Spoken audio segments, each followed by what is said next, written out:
할렐루야, 묵상하는 여러분을 축복합니다. 오늘 본문은 누가복음 20장 1절에서 18절입니다.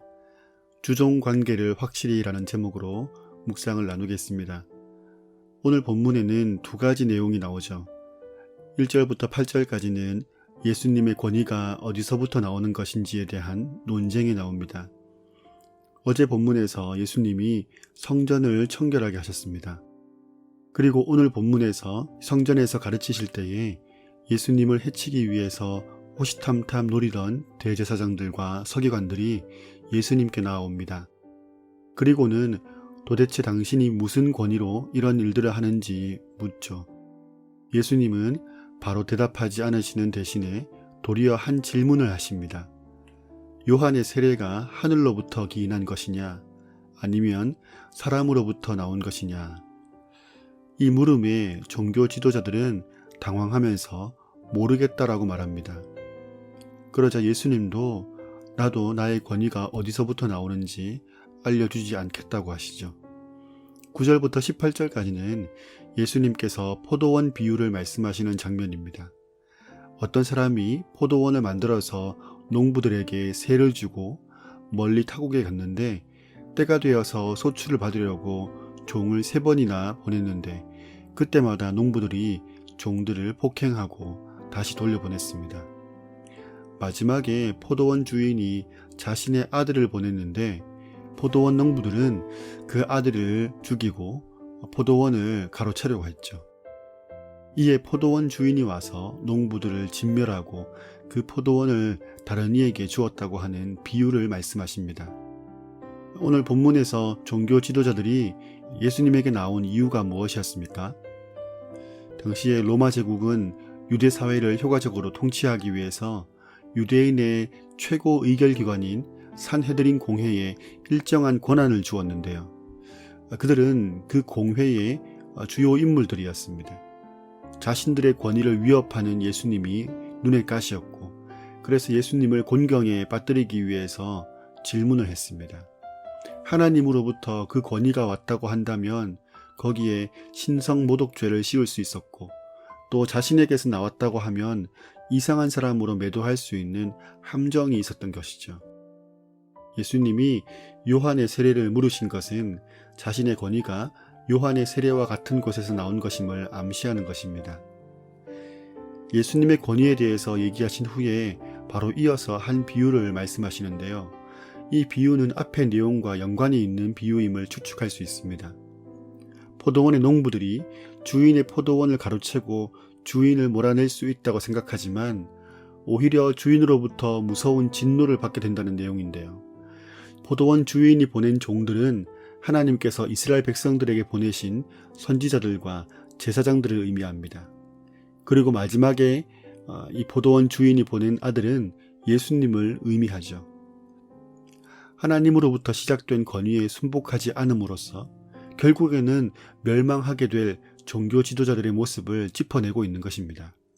그리고 마지막에 중요한 말씀을 하시는데 무릇 이 돌, 그러니까 건축자들이 버린 모퉁이 돌 위에 떨어지는 자는 깨어지겠고 이 돌이 사람 위에 떨어지면 그를 가루로 만들어 흩으리라 라고 말씀하십니다. 이 본문을 보면서 끝까지 기회를 주시는 하나님의 모습을 발견할 수 있습니다. 예수님은 이들의 완악함이 예수님과의 인격적인 만남에 직면하여서 깨지기를 바라고 계십니다. 그래서 깨짐을 선택하라고 하시는 것이죠. 그렇지 않으면 이 모퉁이 돌이 떨어져서 산산조각내는 가루로 만들어버리는 무서운 심판이 될 것이라고 말씀하시는 겁니다. 오늘 말씀은 저에게 너의 주인이 누구니라고 묻고 계신 것 같습니다. 하나님이라고 대답하는 저에게 그 증거, 그 열매가 어디 있느냐고 다시 물으시는 것 같습니다. 종교 지도자들도 표면적으로는 하나님이 주인이라고 했습니다. 그런데 그들의 실체를 보니까 하나님을 거부하고 있는 모습이었습니다. 그러니까 당연히 자신들이 그 왕의 자리, 결정권자의 자리에 앉을 수밖에 없는 것이죠. 하나님이 말씀하시는 것이 간섭처럼 느껴진다면 내 영혼에 경고등이 들어온 것입니다. 빨리 주인의 자리에서 내려와야 하는 것이죠. 좀 전에 말한 표현을 빌리자면 깨져야 하는 것입니다. 내 삶의 주인이 있다는 사실은 왕의 자리에 앉은 사람에게는 간섭과 위협이 되겠지만 청지기, 종의 자리에 있는 사람에게는 보호와 질서가 될 것입니다. 종의 자리에서 주인의 은혜를 구하고 인도를 간구하면 우리를 위해서 목숨까지 내어주신 목자이신 주님은 당신의 선한 성품대로 우리를 인도해 주실 것입니다. 하나님과의 주종 관계를 확실하게 생각해보는 묵상의 시간이 되길 원합니다. 피곤한 나의 삶의 운전대를 그분께 맡기시길 바랍니다. 오늘도 우리의 주인 되신 하나님의 말씀을 묵상하는 여러분을 축복합니다. 우리가 함께 나눌 찬양은 주님 말씀하시면입니다. 주님 말씀하시면 내가 나가리다. 주님 뜻이 아니면 내가 멈춰서리다. 나의 가고 서는 것 주님 뜻에 있으니 오 주님 나를 이끄소서. 주님 말씀하시면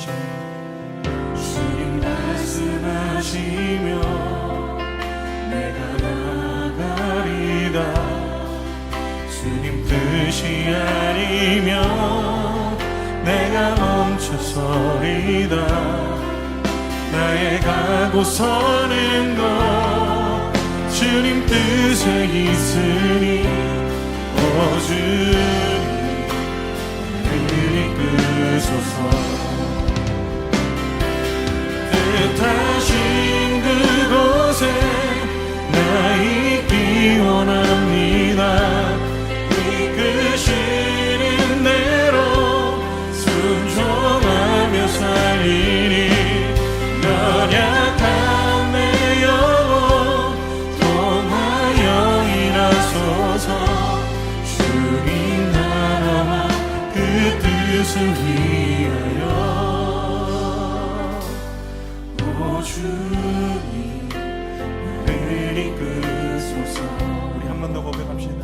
주님 말씀하시면 내가 나가리다. 주님 뜻이 아니면 내가 멈춰서리다. 나의 가고 서는 것 주님 뜻에 있으니 오 주님 나를 이끄소서. 뜻하신 그곳에 나 있기 원합니다.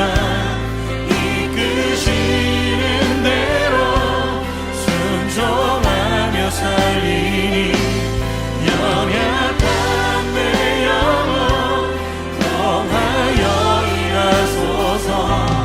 주님 나라와 그 뜻을 위하여 뜻하신 그곳에 나 있기 원합니다.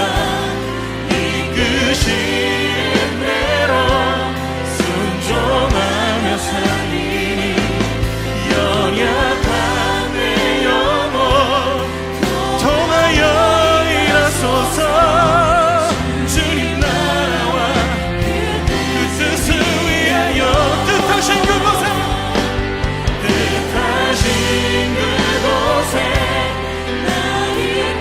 주님 내게 맡겨주신 자리, 우리가 감당하며 이 시대를 책임질 분별과 신령을 갖춰야 할 그 자리, 이 시대의 아픔과 상처를 함께 싸매고 고통받는 자를 위한 나의 편안함이 아니라 하나님이 부르신 자리, 하나님이 찾으신 자리로 우리가 나아가길 원한다고 우리 함께 즐거운 주님을 기도합시다.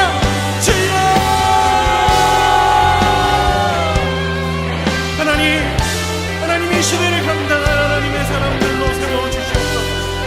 하나님이 역사하신 것 같은 하나님 지혜와 분별로 이 시대를 섬기며 하나님의 축복의 통로가 되는 하나님의 사람들이 하나님이 귀히 여기시며 축복의 통로로 사랑하시는 하나님의 사람들이 이곳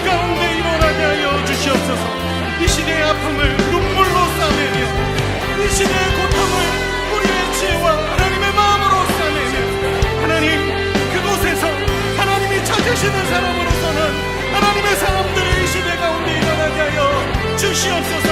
우리에게 말씀을 주시옵소서. 단련과 믿음과 순종을 허락하여 주셔서 주님의 길을 걸어가며 하나님의 사람으로 한 사람 한 사람 설 수 있도록 우리를 사용하여 주시옵소서.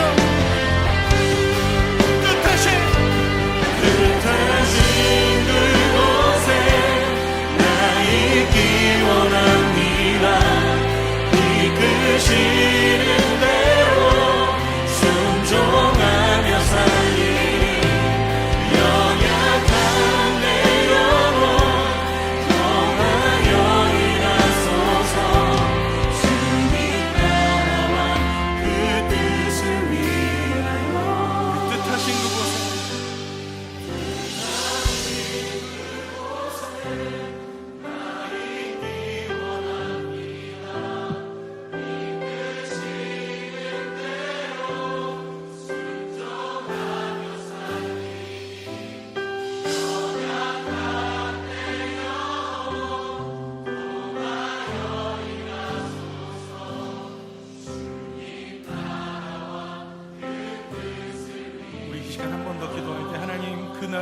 하나님 그 부르신 자리로 나아갈 때 우리 안에 있는 감정과 문제들에 대하여 주님 회복하시고 치료하여 주시옵소서.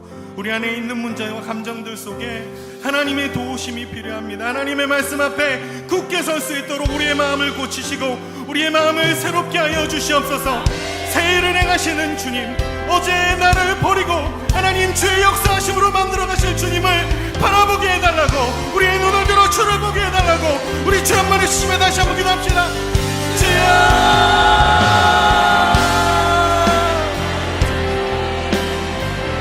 주님, 우리의 아픔과 슬픔을 넘어서 낮아진 우리의 모습과 하나님 부끄러움과 수치를 넘어서 하나님 우리를 향해 일하시는 주님의 일하심을 바라보며 변함없는 하나님의 사랑을 고백하며 믿음으로 걸어갈 수 있도록 하나님 우리 공동체를, 하나님이 나라를 긍휼히 여겨 주시옵소서. 이 땅의 교회의 아픔과 이 땅의 교회의 수치를 주님 앞에 맡겨드립니다. 하나님의 뜻과 일하심을 노래하고 하나님 우리를 긍휼히 여기시며 하나님 우리를 회복하여 주시옵소서. 눈물을 닦고 일어날 수 있도록 하나님의 말씀이 영원하심을, 하나님의 말씀이 진리이심을, 소망이심을, 인권 능력이심을 고백하는 제 백성이 될 수 있도록 우리를 붙들어 주시옵소서. 뜻하신 그곳에 날 있기 원합니다. 이끄시는 대로 순종하며 살리 연약한 내 영혼 통하여 일하소서. 주님 나라와 그 뜻을 위하여 주님 나라와 그 뜻을 위하여